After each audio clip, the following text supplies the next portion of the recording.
Työelämässä oppiminen alkaa onnistuneesti, kun opiskelija otetaan ystävällisesti vastaan ja perehdytetään hyvin.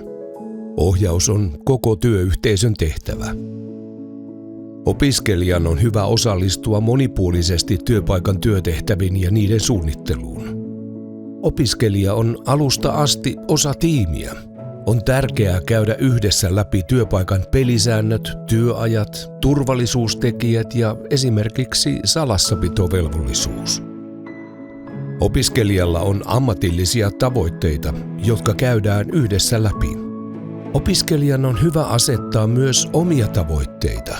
Suunnitelkaa opiskelijalle ammattitaitovaatimusten mukaisia työtehtäviä.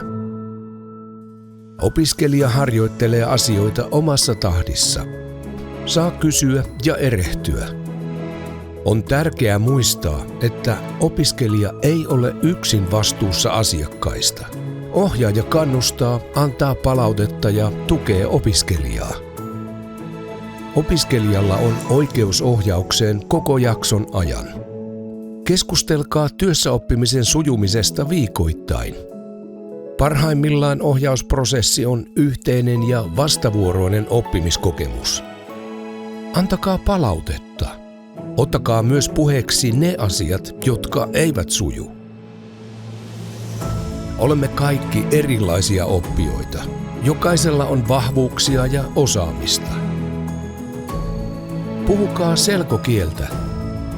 Käyttäkää arkisia sanoja ja lyhyitä lauseita.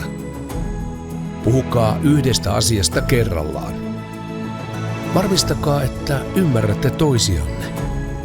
Apuna voi käyttää esimerkiksi kuvia ja kirjoittamista.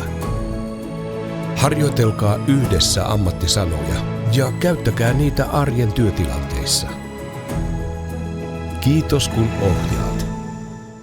Kiitos kun opit.